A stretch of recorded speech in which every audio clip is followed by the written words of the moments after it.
with Bob Brattina, former mayor of the morning on 900 CHML, voice of the Tiger Cats, councillor, mayor, and MP. This is the part of the show where we ask our guests, if you're prime minister for a day, a week, a month, maybe a year, what would you do to unleash Canada's birthright?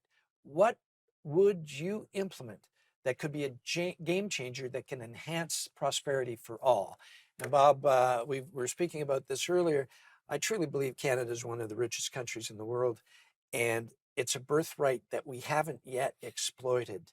And given your background, your knowledge of all three levels of government, what you've seen across the country, dying to know what three top ideas you might have. So when I was elected mayor, the first interview I did, what's your first priority? And I said, streaming all the committee meetings. And what that means is openness and transparency. The first thing that a prime minister, that a government has to be, is come clean with the people in your country. There's so many things, well, we can't say that, cabinet confidentiality. That's so overrated. There are issues that you might have to do that, but not to the extent that we do that in Canada. So you have to be open and forget the charisma. A lot of the great leaders were kind of dull. Mackenzie King, Louis Saint Laurent, Pearson, Mike Davis in Ontario. So you don't really need charisma, you need a business sense. But in terms of what the country needs, any developing economy needs two things. It needs energy. Thank you, Nikola Tesla. We went crazy when they built the Sioux Falls generating station, and we got all these industries, many of them, because we had cheap energy from the Sioux Falls generating plant, and we're still getting it 100 years later. My goodness, yes. And the other one is corridors of movement. And China's setting the example. They're building railways all over the place. They own the port of Athens, Piraeus. You need to be able to move goods and people around the country. So we have energy resources that we're still not exploiting. And we need to get our railroads out of the last century. You know, our ports now, Hamilton Port is a good example, and we're starting to do very well, great leadership there. So we need to set the table for the entrepreneurs, and we need to give them the energy they need. We need to be able to move their products around the country, and we need to be honest with Canadians. So that's what I think is missing right now in Canada.